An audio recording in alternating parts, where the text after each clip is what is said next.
This is major history. Major history. Today is Tuesday, July 25th, 2023. Mrs. Rosa Parks said, "I thought of Emmett Till and I couldn't go back." That's one reason she stayed seated on that bus. She knew about other atrocities that had occurred, also as Secretary of NAACP and youth leader, things that have been going on. But that's one of the reasons why she stayed seated and began the modern-day civil rights movement, which had the Civil Rights Act of 1964 passed, which was, according to Dr. King, weaker than the Civil Rights Act of 1875. And then we have our Voting Rights Act signed on August 6, 1965. This hour at the White House, President Biden is going to establish the Emmett Till and Mamie Till Mobley National Monument on what would have been Emmett Till's 82nd birthday if the teenager had not been tortured and lynched when he was just 14 years old. The designation creates 3 protected sites in Illinois and Mississippi, all central to the history of Till's murder in 1955 on a visit to relatives in Mississippi. 2 white men were acquitted of Till's murder by an all-white jury, but later confessed. Emmett Till's mother, Mamie Till Mobley, is being honored for her courageous activism, for insisting on an open casket for her son's funeral in his hometown of Chicago, drawing thousands and thousands of people, as she said, "Let the world see what they did to my boy." This federally protected status comes after 3 signs marking the spot where Emmett Till's mutilated body was believed to have been pulled from the Tallahatchie River has been cut down. The signs were vandalized. They were shot at more than 100 times by vandals. The current marker is 50 pounds and bulletproof. And from now on, it will be protected by the National Park Service because of what the president is doing today. Joining me now, Peter Baker, chief White House correspondent for the New York Times, and Eugene Daniels, White House correspondent for Politico. Eugene, the president and the vice president are going to be joined by Emmett Till's cousin, the last surviving witness to his abduction. Explain the importance of today's proclamation in history. I mean, it's a moment that I think Black Americans are excited for, something they've been looking forward to for a really long time. This moment where this child was mutilated, beat up, and murdered, revitalized and created the civil rights movement that we ended up knowing, right? It told and showed, thanks to his mother's courageous telling that she wanted everyone to see what happened to her son. It went on the cover of Jet magazine, of Black magazine, and it went around the country where people actually saw what was happening in the Jim Crow South for really the first time, right? You had folks in the North who had no idea how terrible things were for Americans, Black Americans in the South. And so it's, a big moment, the fact that it's happening where you have the first Black woman who is vice president, a president who has promised to be a friend to Black Americans, and who was the vice president for the first Black president in this country. All of these things are tied together as an important aspect of what's going to happen today. And more importantly, the fact that it's happening when we as a country are continuing to argue about how do we tell the correct story, the true story of what's happened in this country when it comes to race relations. And this is this White House saying and making it clear where they stand on that fight. Peter, this is also happening as some states are being accused of chipping away at the teaching of Black history, the accurate teaching. Ron DeSantis has been accused by the Washington Post editorial board just yesterday of trying to, quote, whitewash slavery. And the second biggest song in the country right now is Try That in a Small Town, a song by Jason Aldean, whose music video was filmed outside a Tennessee courthouse where a Black teenager was lynched in 1927 and a race riot took place in 1946. And remember, it was all during Aldean's Las Vegas performance that a gunman opened fire, killing 60 people in 2017. So how important is it to designate these monuments against this backdrop? Well, it's an incredibly salient moment right now. Eugene talked about the history of Emmett Till and what it meant for the civil rights movement, but what's remarkable about this is not really history. It's coming at a moment when we are, in fact, having a debate about how to understand the Black experience in America, what America, has done over the years in terms of its race relations. Ron DeSantis is under fire, obviously, for that lesson plan that the State Board of Education approved, in which it suggested that some people who had been enslaved got valuable skills from it, as if it was a jobs program. Obviously, that sparked quite a furor nationwide, and he's doubled down on that rather than pulling back or trying to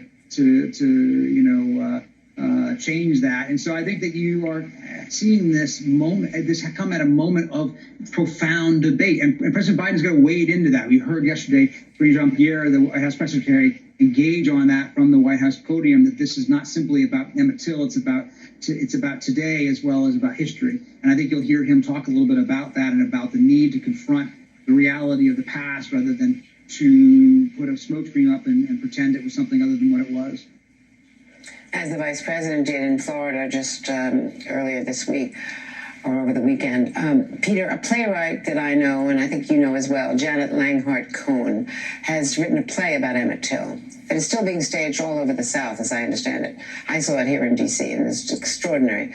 And in 2014, she spearheaded the dedication of the planting of a sycamore tree on the Capitol grounds in Emmett Till's honor at a rain-swept ceremony attended by Mississippi's 2 Republican senators, white senators, Attorney General Eric Holder, his wife Sharon Malone from the Civil Rights family, and John Lewis. This is Janet Langhart Cohen at that dedication.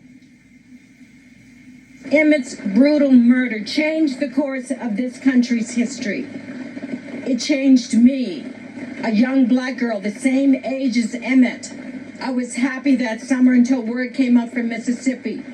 And then I was frightened and enraged, and now I have a purpose, that I want people to remember Emmett Till. And not only Emmett Till, but what happened to all of the Emmett Till. So I was very touched by that. And in the climate of what we're seeing now, in the distortion of black history in some state curricula, how important, Peter, is it to remember the legacy of what happened in our country as recently as the 1950s and 60s, and arguably in some cases is still happening today? Yeah, well, that's exactly right. I mean, in effect, this ceremony today, that play, the movie that came out recently, all of which are meant to, in effect, introduce or reintroduce to a new generation of Americans the story of Emmett Till, not because his story by itself is the most important thing. It's because his story is a part of a broader story of young African Americans in the South, but not just in the South, but particularly in the South, obviously subjected to violence, to Jim Crow laws, to repression. Emmett Till's case came long before Martin Luther King became famous, long before the March on Washington and Selma, and the other iconic moments of the Civil Rights Movement. And I think that there's a moment now for him to be remembered, and his case to be remembered, because of the outrage it did spark in the North, the outrage it did spark among many white Americans who were shocked to see what had happened, and the beginning, in some ways, of a pretty profound change in this country in that era. And Eugene Daniels, we thought after we lost John Lewis and his great leadership so sadly, that we thought that there was a moment for legislation on the Hill, not just on voting rights, but also on police reforms, and neither happened. Yeah, it seems, this Congress has struggled, and that's a nice way to put it, in acting on these issues, acting on issues that impact and affect Black Americans. You look at, and that's both Republicans and Democrats. The White House was quite frustrated with Kirsten Sinema from Arizona and Joe Manchin from West Virginia when that legislation couldn't get past the filibuster, when they weren't willing to make a carve-out for the filibuster. I think about in those moments my grandmother Ruby Brown, who's in Bucksport, South Carolina, and when she was a kid, my great-grandmother used to carry a bucket with them because of the fact that the bathrooms that the Black people were supposed to use in the Jim Crow South were so disgusting in South Carolina that they would rather use the bathroom in a pail outside than to use those. And I mean, these kinds of events like this remind this country how serious, how terrible those moments were for Black people. And more importantly, how we have to remember them, how we have to continue to teach them. But I also think how we have to figure out a way to make sure that we rectify those pains and the ills and the impact those have on Black people still walking around this earth today. And Eugene, those memories are so important. That family history is so important. Peter, you're helping us set the stage as well, because we're waiting, as you see in the other side of the screen, the White House. And I believe that's the what we used to call the Executive Office Building. I think it's been renamed the Eisenhower Building. I'm not exactly positive about that. I should know that. Yes. It's the Indian Treaty Room. That's right. I did. It is across the West Executive Drive, and the president is coming in. So the warning was accurate, and we can see he's with the vice president, and we also believe he is with Emmett Till's surviving cousin, and the vice president of the United States. To our President Joe Biden, members of Congress, the members of the Till family, and my fellow Americans, today we gather to remember our history. We gather to remember an act of astonishing violence and hate, and to honor the courage of those who called upon our nation to look with open eyes at that horror and to act. The story of Emmett Till and the incredible bravery of Mamie Till Mobley helped fuel the movement for civil rights in America. And their stories continue to inspire our collective fight for justice. When I served in the United States Senate, I was so profoundly honored to sponsor the Emmett Till Anti-Lynching Act alongside Congressman Bobby Rush. And it was an even greater honor to stand beside our President, Joe Biden, as he signed the law that finally made lynching a federal crime. So many leaders here today made that progress possible. Our history as a nation is born of tragedy and triumph, of struggle and success.